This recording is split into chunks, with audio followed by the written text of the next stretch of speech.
Bonjour à chacun d'entre vous. Nous sommes heureux avec mon épouse et deux de nos enfants d'être parmi vous ce matin ici à l'église baptiste dans des circonstances bien sûr qui sont un peu particulières vu ce que nous sommes en train de vivre actuellement. Donc bienvenue à vous qui êtes présents, bienvenue aussi à ceux qui nous regardent sur Internet, sur YouTube en ce moment, qui ont préféré suivre le culte depuis leur maison. Nous les saluons et on peut peut-être les applaudir, hein? On peut les applaudir. Voilà, c'est notre manière de vous saluer et de vous dire que si on ne se voit pas, nous sommes en communion les uns avec les autres. Ce matin, je vous propose de réfléchir à cette question que j'ai intitulée, qui sera là aussi le thème de mon message. Comment avancer malgré un passé difficile? Comment avancer lorsque nous avons traversé des épreuves? Comment avancer lorsque nous avons subi par exemple des critiques? Vous le savez, moi je le constate régulièrement tout au long de l'année puisque j'ai un ministère itinérant. Dans les entretiens que j'ai, bien des personnes sont prisonnières de leur passé. Et régulièrement, elles ressassent, elles repensent à leur vécu, aux abus peut-être qu'elles ont connus, aux échecs, aux occasions manquées, aux erreurs qui ont été commises. Et c'est difficile parce que ça nous bloque. C'est un petit peu comme si leur vie s'était arrêtée. Elles continuent de vivre, elles continuent de fonctionner, elles continuent d'aller au travail, de faire ce qu'elles ont à faire, mais on voit qu'intérieurement, il y a quelque chose qui s'est arrêté. Comme si à un moment donné, à cause de ce qu'elles ont vécu dans le passé, eh bien maintenant elles étaient bloquées et elles n'arrivent plus à avancer, elles n'arrivent plus à se projeter dans l'avenir, elles n'arrivent plus à rêver, à espérer, bref, tout simplement à vivre. Peut-être que c'est votre cas aujourd'hui, vous êtes bloqué par un passé récent ou plus ancien. Comment en sortir? Comment aller de l'avant? Et puis comment retrouver aussi le goût de vivre? Bien des questions. Je ne me propose pas d'épuiser notre sujet ce matin, mais j'aimerais plutôt apporter deux grandes pistes pour nous aider dans notre réflexion et voir comment est-ce que, avec la grâce de Dieu et avec sa parole qu'il nous a laissée, nous pouvons avancer malgré des épreuves, des échecs, des choses difficiles que nous avons vécues et qui peuvent nous plomber peut-être aujourd'hui lourdement. Et c'est un texte de la Genèse qui va nous conduire ce matin dans notre réflexion, un passage que nous trouvons dans le livre de la Genèse au chapitre 41, et nous allons lire ensemble les versets 50 et 52. Genèse 41, et nous lisons les versets 50 et 52. Donc je vous invite à me suivre ou à suivre la lecture dans votre traduction, ou alors sur votre smartphone, si vous le prenez comme moi. Voilà ce qui nous est dit donc dans Genèse au chapitre 41, versets 50 et 52. Avant les années de famine, Joseph eut deux fils que lui donna Asnath, fille de Potiphéra, le prêtre d'On. Joseph appela l'aîné Manassé, car, dit-il, Dieu m'a fait oublier toutes mes peines et toute ma famille. Et il appela le second Éphraïm, car, dit-il, Dieu m'a donné des enfants dans le pays de mon malheur. Et puis un second passage qui explicite un petit peu ce que nous venons de lire ici, et qui se trouve un petit peu plus loin, toujours dans le livre de la Genèse, mais cette fois-ci quelques pages plus loin, au chapitre 48, et nous allons lire ensemble les versets 8 à 22. Je ne les commenterai pas forcément en entier, ces versets 8 à 22, je retirerai juste à la fin de mon intervention une parole, mais nous la lisons puisqu'elle est nécessaire à la compréhension de ce que je dirai ensuite. Donc Genèse 48, versets 8 à 22. Puis Israël regarda les fils de Joseph et demanda « Qui sont ceux-ci » Joseph répondit à son père, « Ce sont mes fils, Dieu me les a donnés ici. » Israël, c'est-à-dire Jacob, dit « Fais-les approcher de moi pour que je les bénisse. » La vue d'Israël avait baissé à cause de la vieillesse. Il ne voyait plus bien. Joseph les fit approcher de lui et Israël les embrassa et les étreignit tendrement. Joseph dit à Israël, « Je ne pensais pas revoir ton visage, et voici que Dieu me fait même voir ta descendance. » Verset 12, Joseph les retira des genoux de son père et se prosterna jusqu'à terre devant lui, puis il les prit tous les deux par la main. Il tint Éphraïm de la main droite, de telle sorte qu'elle était à gauche d'Israël, et Manassé de la main gauche, de telle sorte qu'il était à droite d'Israël, et il les fit approcher de lui. Israël tendit sa main droite et la posa sur la tête d'Éphraïm, qui était le plus jeune, et il posa sa main gauche sur la tête de Manassé. Ce fut intentionnellement qu'il posa ses mains ainsi, car Manassé était l'aîné. Il bénit Joseph et dit que le Dieu devant lequel ont marché mes pères, Abraham et Isaac, le Dieu qui a pris soin de moi depuis que j'existe jusqu'à aujourd'hui, l'ange qui m'a délivré de tout mal, bénisse ces garçons. Que mon nom et celui de mes pères, Abraham et Isaac, subsistent à travers eux et qu'ils se multiplient abondamment à l'intérieur du pays. Joseph vit avec déplaisir que son père posait sa main droite sur la tête d'Éphraïm. Il prit la main de son père pour la détourner de la tête d'Éphraïm et la diriger sur celle de Manassé.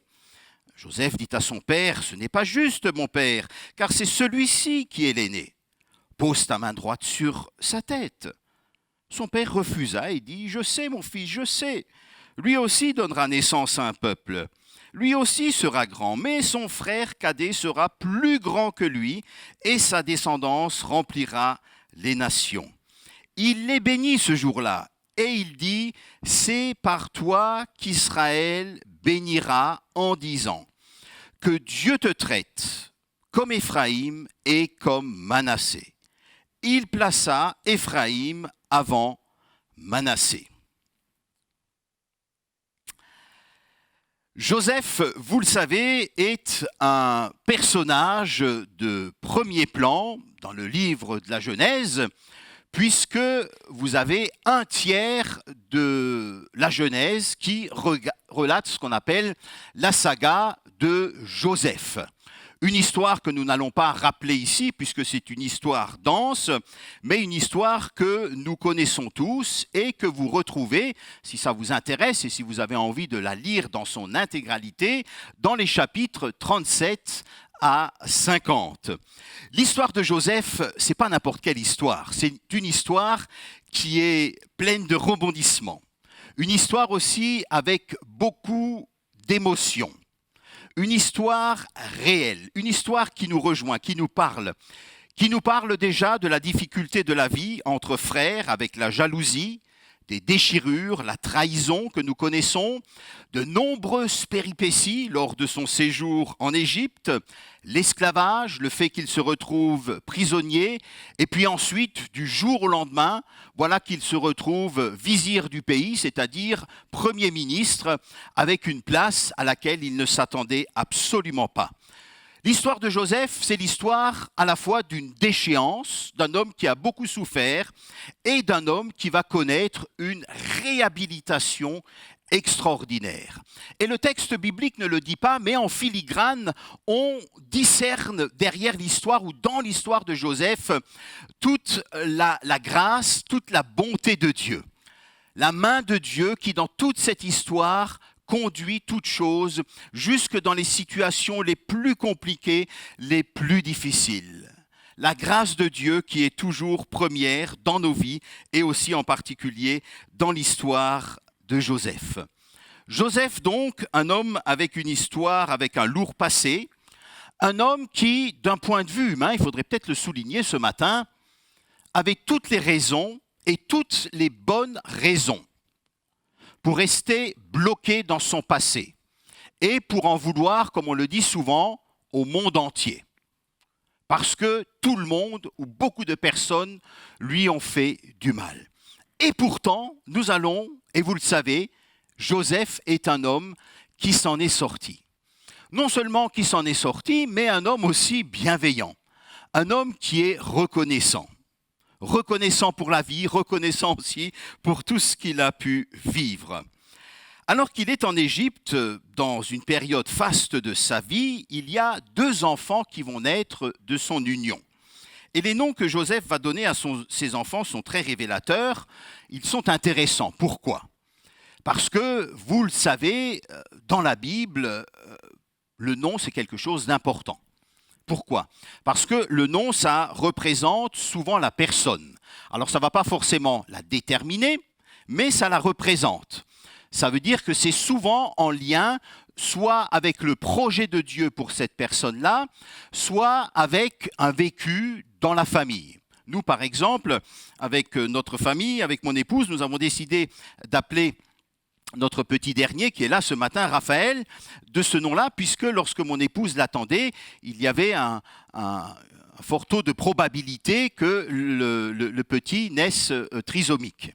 Et donc je ne vais pas rentrer dans les détails, mais pendant toute cette période qui était assez stressante et on ne savait pas comment les choses se développaient puisque nous n'avions pas voulu poursuivre les examens, eh bien, nous avons prié et il y a toute une chaîne de prières qui s'est mise en place. Et nous avions décidé de l'appeler Raphaël. Et pourquoi Raphaël ? Parce que ça signifie Dieu guérit. Et en effet, il est né en bonne santé, avec toutes ses facultés, et pour cela nous sommes tellement reconnaissants au Seigneur, et parfois même, je dis aux personnes, vous avez tellement prié pour lui, le gars, il a toujours la patate, quoi. Il est toujours en forme, il se lève en forme, il se couche en forme, il est toujours joyeux. Donc voilà, c'est souvent en lien avec ce que nous avons pu vivre les uns ou les autres. Alors parfois ça peut être embêtant. Par exemple, Rachel, lorsqu'elle attendra le frère de Joseph, Benjamin, l'accouchement va mal se passer, elle voudra l'appeler son enfant Ben-Oni, c'est-à-dire fils de ma souffrance. Ben vas-y, porte un nom comme ça le restant de ta vie. Comment tu vas, fils de ma souffrance ? Tu te rappelleras toute ta vie. Et le père a tout de suite changé. Et il a dit non, on va l'appeler Benjamin. Donc, le nom ou les noms dans la Bible ont un sens, une signification et sont souvent en rapport avec une partie de l'histoire de la personne, ou alors ce sera un nom qui sera aussi prophétique en lien avec ce que la personne va vivre. Et Joseph, lui, va appeler son aîné Manassé. Ce nom hébraïque vient d'un verbe qui signifie oublier ou alors priver. Et Joseph nomme son aîné oubli tout simplement pour indiquer qu'une partie de sa vie a été marquée par la déchirure avec ses frères, avec la séparation de sa famille, avec l'exil, avec la prison. Mais il dit Dieu m'a fait oublier toutes mes souffrances et ma séparation de la famille de mon père. Alors, comment comprendre cela ? Est-ce que ça veut dire, ou est-ce que ça voudrait dire, comme certains commentateurs de l'Écriture l'ont suggéré, que Joseph aurait oublié ses racines ?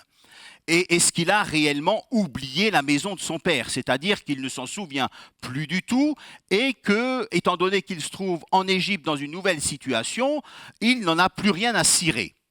On pourrait dire les choses ainsi. En tout cas, c'est ainsi que le commentateur ou le réformateur Calvin comprend ce passage, puisque dans le commentaire de ce passage, il dit ceci : « Voici que Joseph, bien qu'il serve Dieu purement, est surpris par la douceur des honneurs qu'il reçoit. » Et donc il pense qu'il s'est laissé un peu corrompre par la situation, ou en tout cas pris par cette situation, et il a l'esprit tellement omnibulé qu'il n'a plus mémoire de la maison de son père et se plaît en Égypte.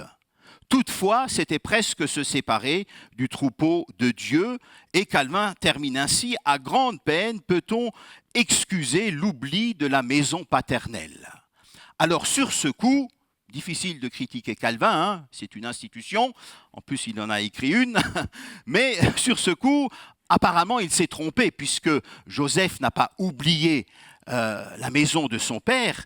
C'est justement, en réalité, Joseph n'a rien oublié. En appelant son fils Manassé, il l'appelle ainsi pour ne pas oublier ce qu'il a vécu et pour ne pas oublier tout le chemin que le Seigneur lui a fait parcourir. Et le prénom de son fils, justement, chaque jour qu'il le prononcera, à plusieurs reprises, lui rappellera sans cesse cet oubli. Comment oublier un passé comme celui de Joseph ? C'est impossible, on ne peut pas l'oublier. D'ailleurs, la suite des chapitres nous le montre un petit peu plus loin. Lorsque Joseph va rencontrer ses frères, il va les voir et il va leur dire, eh bien, tout ça, c'est de l'histoire ancienne, c'est terminé, mais il sait très bien ce qui s'est passé et il soulignera que Dieu lui a fait grâce et qu'il a réussi à passer là-dessus, à pardonner. Et si Joseph appelle son fils oubli, c'est justement parce que Joseph est à ce moment-là de sa vie, alors qu'il a 30 ans, un homme pacifié, un homme en paix avec lui-même. De l'amertume qu'il avait à l'égard de ses frères, tout ça s'est terminé. Pourquoi ? Parce qu'il a réussi à leur pardonner. Et c'est dans ce sens qu'il faut comprendre l'oubli. Non pas l'oubli dans le sens être amnésique, ça serait terrible. Et on le voit avec des personnes qui malheureusement perdent la tête.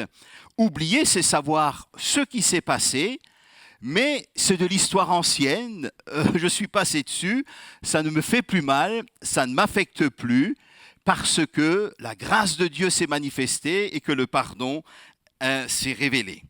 Et nous avons là une première indication précieuse, notez-la. Il y en aura juste encore une autre, et après ma conclusion. Pour avancer dans la vie, une des clés qui nous est laissée dans ce passage, c'est justement l'oubli, c'est de tirer un trait sur le passé. L'oubli, il y aurait bien des choses à dire, est un enseignement que vous retrouvez tout au long de la Bible, aussi bien dans l'Ancien que dans le Nouveau Testament. Dans l'Ancien Testament, nous pouvons penser à ce passage que nous trouvons chez le prophète Ésaïe, un beau passage où il nous est dit « Ne pensez plus aux choses anciennes. Voici, dit Dieu, je vais faire une chose nouvelle. » Et à plusieurs reprises, on retrouve ce genre de paroles où Dieu s'adresse à son peuple, souvent lorsqu'il est en exil, souvent lorsqu'il a beaucoup souffert à cause de ses propres désobéissances, à cause des envahisseurs. Dieu leur dit « Ne pense plus aux choses anciennes. » Autrement dit, ne reste pas radio nostalgie. Non, c'est terminé tout ça. Ne pense plus tout le temps à cela. Je vais faire une chose nouvelle et nous allons voir cela dans quelques instants. Donc c'est quelque chose qu'on retrouve. On le retrouve aussi dans le Nouveau Testament, par exemple. Pensons à ce passage de l'apôtre Paul dans l'Épître aux Philippiens au chapitre 3, versets 13 et 14, où Paul dit ceci « Je fais une chose, oubliant ce qui est derrière et me portant vers ce qui est devant. Je cours vers le but pour remporter le prix de l'appel céleste de Dieu en Jésus-Christ, oubliant ce qui est derrière et me portant vers ce qui est devant. » Vous savez, Paul aussi avait toutes les raisons pour en vouloir ou pour penser à son passé. C'est un homme qui a persécuté l'Église de Jésus-Christ, c'est un homme qui a causé beaucoup de tort, et souvent dans ses épîtres, il revient sur son passé, mais on voit aussi qu'il est pacifié. On voit aussi que la grâce de Dieu est venue, il a reçu, il a vécu le pardon de Dieu, et donc ce n'est pas un homme qui vit dans le passé, c'est un homme qui vit dans le présent, et c'est un homme qui se projette vers l'avenir. Donc cette notion d'oublier ou de laisser le passé derrière soi est un enseignement important, voire même crucial dans l'Écriture. Oublier ses échecs et ses erreurs. Nous le disions tout à l'heure, et je le redis à nouveau, vous avez bien des personnes dans notre société et dans nos églises qui sont prisonnières de leur passé, qui sans cesse ressassent leurs erreurs, leurs souvenirs, leurs souffrances, le mal qu'on leur a fait, les échecs. Nous le disions, et je le redis encore une fois, une des clés, c'est de tirer un trait sur le passé. C'est de passer sur l'injustice. Joseph a tiré un trait, et s'il a réussi à tirer un trait, c'est justement parce qu'il a pardonné. Il savait que ça ne sert à rien d'alimenter la rancœur, l'amertume, les idées négatives. Oublier, eh bien, ça veut dire que j'ai pardonné, que j'ai fait la paix avec Dieu, j'ai fait la paix aussi avec moi-même, j'ai réussi à digérer, à passer sur ce que j'ai vécu grâce au Seigneur. Ça, c'est donc le premier aspect de l'oubli. Mais, il y a encore un autre aspect de l'oubli auquel nous ne pensons pas lorsque nous lisons ce passage ou lorsque nous lisons l'Écriture et qui pourtant est présent dans ce texte. Cet aspect se trouve aussi dans le nom de Manassé. Et là, nous empruntons à la tradition juive. Vous savez que les Juifs sont versés non seulement dans les textes, mais étant donné qu'ils connaissent bien la langue hébraïque, ils connaissent aussi toutes les subtilités, et il y a aussi toute l'histoire derrière. Et la tradition juive fait remarquer que le verbe que nous traduisons par oublier, que nos commentateurs traduisent ainsi, signifie aussi en réalité prêter, ou alors être créancier, ou alors aussi être débiteur. Et ce n'est pas un second sens. Certains même pensent que c'est le sens premier de ce passage ici, puisque vous avez par exemple la traduction de la Tob, qui est la traduction œcuménique de la Bible, qui traduit ce passage ainsi. Il appela l'aîné Manassé, car, dit-il, Dieu m'a crédité de toutes mes peines et porte à mon crédit toute la maison de mon père.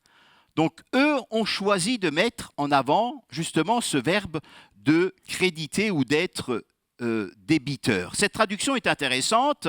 Pourquoi ? Parce que Joseph reconnaît que dans son passé, en traduisant ainsi, il n'y a pas que du mauvais. Dans son passé, il y a aussi du bien, où Dieu a réussi, où Dieu a fait sortir du bien de cela. Malgré tous ses malheurs, malgré les mauvais traitements, Joseph reconnaît, et il le dira au chapitre 50, un peu plus loin, que Dieu a utilisé tout cela pour le mener là où il se trouve maintenant.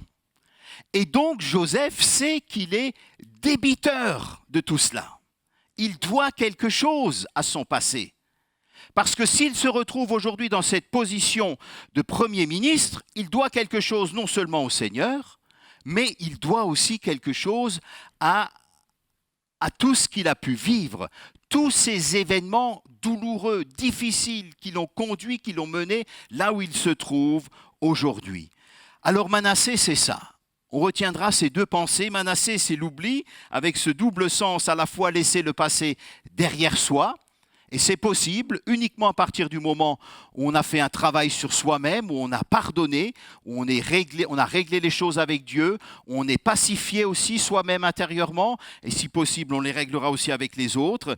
Et puis en même temps, il y a cet autre sens qui est présent ici, que je viens de développer, à savoir où il y a des bonnes choses aussi que nous allons pouvoir tirer de notre passé. Et ça, c'est intéressant, parce que nous avons tous un vécu, nous avons tous grandi dans des familles, nous avons vécu des événements heureux qui nous ont aidés, nous avons vécu des événements difficiles, nos parents ont commis des erreurs, nous-mêmes, si nous sommes parents, eh bien, je le vois avec nos enfants, nous commettons aussi des erreurs, et parfois ça peut être difficile.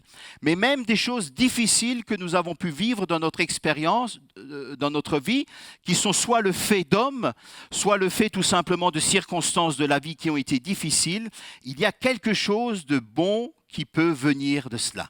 Et nous sommes créditeurs ou débiteurs. Et donc de temps en temps, je dis bien de temps en temps, c'est bien de s'en rappeler, de s'en souvenir, tout en oubliant tout ce qui, bien sûr, peut nous enchaîner et être lourd. C'est là la première clé de notre passage. Et puis je termine avec la dernière clé qui nous est donnée cette fois-ci avec le prénom que Joseph va donner à son second fils, qu'il va appeler Éphraïm. Alors Éphraïm, ça signifie quoi ? Éphraïm signifie littéralement, en hébreu, le lieu de fécondité. Et le mot est construit sur la racine hébraïque qui signifie porter du fruit. D'où la traduction « être fructueux », mais en réalité, c'est porter du fruit. Et là aussi, Joseph appelle son cadet ainsi, il n'appelle pas ainsi par hasard. Il l'appelle ainsi parce que il veut signifier quelque chose. Il est en train de voir quelque chose qui est en train de changer dans sa vie. Et à ce moment-là, il est le numéro 2 en Égypte. Et en le nommant ainsi, Joseph révèle qu'il n'est pas un homme du passé, même s'il sait qu'il est débiteur, mais c'est un homme de l'avenir. Comme l'apôtre Paul, oubliant ce qui est en arrière, je porte mes regards vers devant. Il laisse le passé pour se focaliser sur l'avenir. Il ne regarde pas à son passé, il regarde à sa nouvelle vie en Égypte. Il regarde aux opportunités qu'ils sont là. Il regarde à l'œuvre que Dieu est en train de faire. Et il sait que l'œuvre que Dieu est en train de faire, c'est pas simplement prendre soin et donner à manger à l'Égypte, mais c'est être source de bénédiction pour tous les pays qui se trouvent autour. Et il sait très bien qu'il est un instrument dans les mains de Dieu pour devenir une source de bénédiction pour son peuple qui va pouvoir à un moment donné venir en Égypte, se développer et grandir, et nous connaissons le reste de l'histoire. Donc Joseph est un homme qui est tourné vers l'avenir. Et c'est pour ça qu'il va appeler ainsi son fils Éphraïm. Il sait que maintenant, c'est le temps de porter du fruit, d'entrer dans une nouvelle saison, d'entrer dans un temps de réhabilitation. En réalité, on peut même dire que Joseph a toujours porté du fruit. Lorsqu'il était en prison, il a porté du fruit. Lorsqu'il était chez Potiphar, il a aussi porté du fruit, de par son intégrité et parce qu'il savait que Dieu était avec lui. Mais maintenant, il sait qu'il est dans un temps particulier. Donc, tout au long de sa vie, on voit que Joseph a toujours été tourné, porté vers devant, vers l'avenir. Et pour nous, il y a là quelque chose de beau, de fort, de lumineux. Cette notion de fécondité est essentielle dans l'Écriture. Moi, c'est une notion qui me parle beaucoup parce que la fécondité, être fructueux, c'est important. Le Dieu qui nous a sauvés, le Dieu que nous aimons, le Dieu que nous avons chanté ce matin de tout notre cœur, est un Dieu qui est vivant. Tout au long de l'Écriture, la Bible le souligne, Dieu est vivant. Et dire que Dieu est vivant, ça veut dire que Dieu agit. Ça veut dire que partout où il est, il apporte la vie. Et il attend à ce que tout ce qu'il touche, tout ce qu'il impacte soit fructueux. Dieu ne nous a pas simplement sauvés en attendant que nous allions au ciel, et puis pendant ce laps de temps, eh bien, on est là avec son ticket en poche pour le ciel, et puis on attend que le Seigneur nous rappelle, et on essaye tant bien que mal de vivre dans ce monde. Non! Le projet de Dieu, c'est que nous puissions être fructueux. Quel que soit l'endroit où nous sommes, quel que soit le passé que nous avons pu vivre, nous pouvons être source de bénédiction pour les autres. Et souvent, ceux qui ont vécu des événements difficiles sont encore une plus grande source de bénédiction quand ils sont pacifiés intérieurement. Quand ils n'ont pas réglé leurs problèmes personnels, c'est un désastre. Mais une fois qu'ils ont réussi à régler les choses, eh bien, ils vont être encore une plus grande source de bénédiction pour les autres. La vie de Dieu va pouvoir jaillir. Et c'est de cela dont il est question ici dans ce passage, un Dieu qui fructifie. Alors, fructifier fait partie du projet initial de Dieu.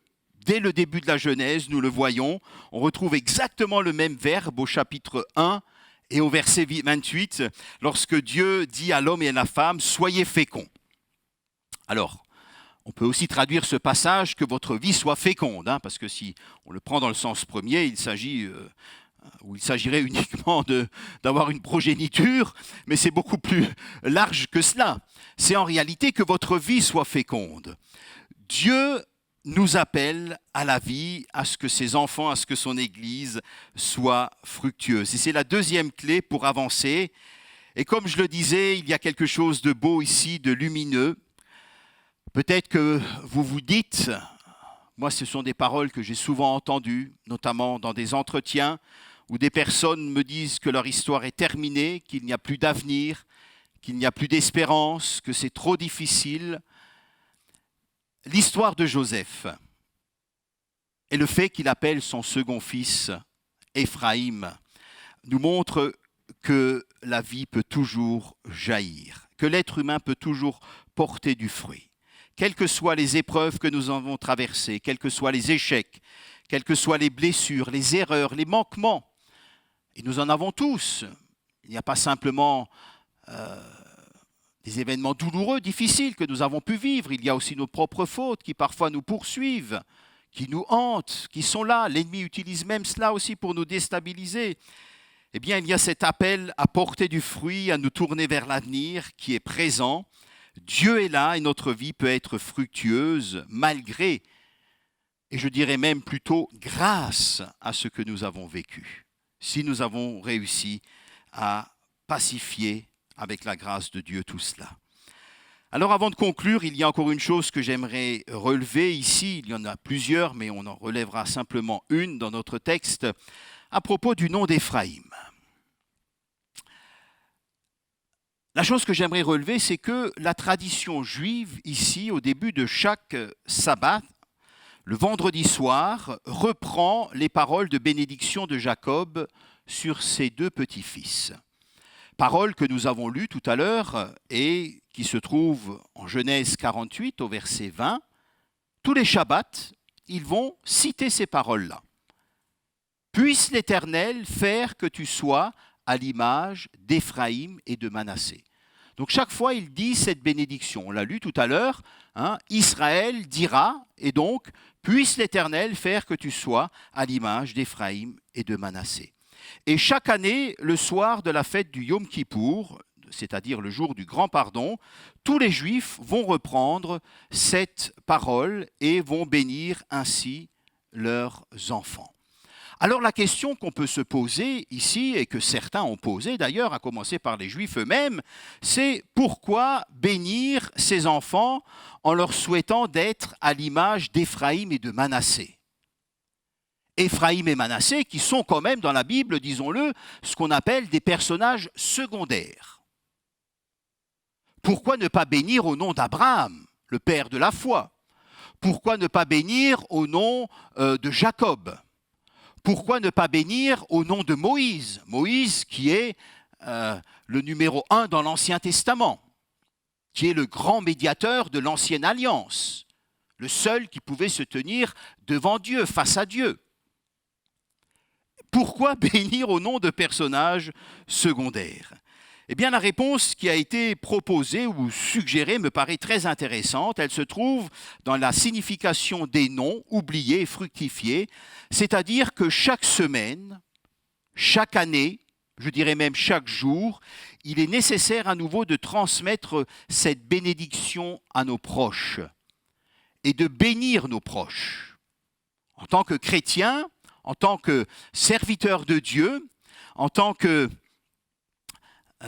personnes qui avons expérimenté la grâce de Dieu, nous sommes sur terre, non seulement pour annoncer l'Évangile, pour louer le Seigneur, mais nous sommes là aussi pour bénir les autres. Et bénir les autres, c'est dire le bien que Dieu veut prononcer ou accomplir dans leur vie. Et s'il y a bien un bien que Dieu veut accorder aux personnes à qui nous nous adressons, c'est celui-ci. Puisse l'Éternel faire que tu oublies et que tu fructifies. Il y a là, d'abord pour le peuple juif, quelque chose de prophétique, parce que s'il y a bien un peuple dans ce monde qui a souffert au long des 2 derniers millénaires, même plus, et au long des siècles, c'est bien le peuple juif. Nous connaissons son histoire, nous n'avons pas besoin de nous la rappeler. Et donc, à travers son histoire, ce peuple a toujours su trouver la force de se relever, malgré les tragédies, toujours regarder à l'avenir. Et c'est vrai, quand on observe, quand on regarde le peuple juif, il y a toujours à la fois ce regard vers l'avenir, le passé, et en même temps un regard très très fort vers l'avenir. Et où trouver une telle force? Eh bien, c'est uniquement possible si on a un Dieu qui est là, qui est bon, qui veille sur nous et qui nous appelle à regarder devant et à bénir les uns et les autres. Et pour nous aussi, il y a là quelque chose de prophétique, malgré les épreuves, malgré les événements douloureux que nous vivons parfois journellement ou chaque semaine, nous sommes appelés à nous redire pour nous-mêmes, mais surtout pour les autres, parce que la bénédiction est d'abord pour les autres, bénir sa famille et dire à notre famille, puisse l'Éternel faire que tu oublies et que tu fructifies. Que tu rentres pleinement dans cette nouvelle saison de ta vie et que tu ne restes pas prisonnier et pris aussi en même temps par l'avenir sans cesse, tous les jours, écouter Radio Nostalgie et on revient tout le temps dessus. Non, on a les yeux vers devant. Alors je conclus en disant ceci, que quel que soit notre passé, qu'il soit ancien, qu'il soit récent, quelle que soit notre histoire, quels que soient nos échecs, quelles que soient les épreuves, Éphraïm et Manassé nous appellent à ne pas vivre le quotidien, vivre la vie chrétienne en ayant nos yeux tournés en arrière. On est reconnaissant, comme on le disait tout à l'heure, on est débiteur, mais on marche le cœur porté vers l'avant. Et c'est aussi ce que Paul dira lorsqu'il dira dans ses épîtres, une de ses épîtres aux Corinthiens, je crois, à savoir que nous ne marchons pas par la vue, autrement par ce que nous voyons ou ce que nous avons vécu, mais nous marchons, dira-t-il, par la foi. Et la foi nous porte toujours vers l'avenir. Nous ne stagnons pas dans la nostalgie, le remords, nous avançons dans l'espérance, nous avançons dans la foi, nous avançons dans l'amour. Et si nous pouvons aujourd'hui avancer en ayant nos regards portés vers l'avenir, c'est parce que Jésus-Christ est venu. C'est parce que Jésus-Christ a vécu, parce que Jésus-Christ est mort et parce que Jésus-Christ est vivant. Et c'est lui qui nous remplit de joie et c'est lui qui nous remplit d'espérance. Et nous savons que demain sera différent d'aujourd'hui. Il y a cet avenir qui est là, qui s'ouvre devant nous. Il y a des choses à construire. Nous avons vécu dans notre pays de manière large et nous continuons à vivre une situation qui est particulière, unique, je dirais, dans toute l'histoire. Mais ce n'est pas parce que nous avons vécu ça que tout est terminé. Il y a à rêver, il y a à oser, il y a à espérer. C'est ce que nous rappellent ces deux prénoms. Et qui plus est, et encore plus fortement pour nous autres, en tant que chrétiens, puisque le Dieu que nous servons, que nous aimons, c'est Jésus-Christ. C'est le Dieu de la vie. Non seulement il nous promet un avenir éternel dans sa présence, mais en plus, il nous promet de nous accompagner aujourd'hui.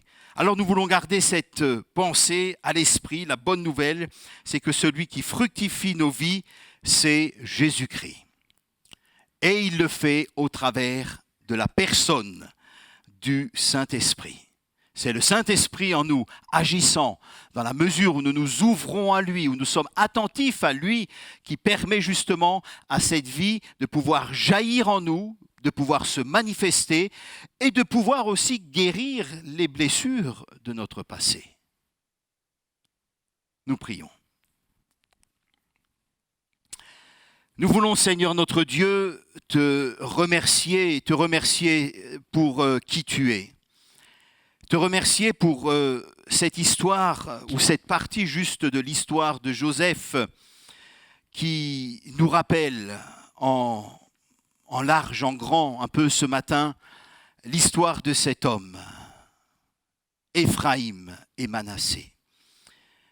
Seigneur, nous voulons nous aussi bénir nos familles. Et ce matin, je veux bénir mes frères et mes sœurs qui sont ici présents et puis aussi tous ceux qui nous regardent sur le net en ce moment. Et la bénédiction, Seigneur, que je prononce sur chacun, ces 7 bénédictions que nous trouvons ici dans ce passage, cette merveilleuse bénédiction, puisse l'Éternel faire que tu oublies et que tu fructifies. Seigneur, que cette bénédiction puisse nous accompagner pendant ce jour, que cette bénédiction accompagne chacune de nos familles, qu'elle nous accompagne pendant cette semaine. Puisse l'Éternel faire que tu oublies et que tu fructifies. Amen. Amen.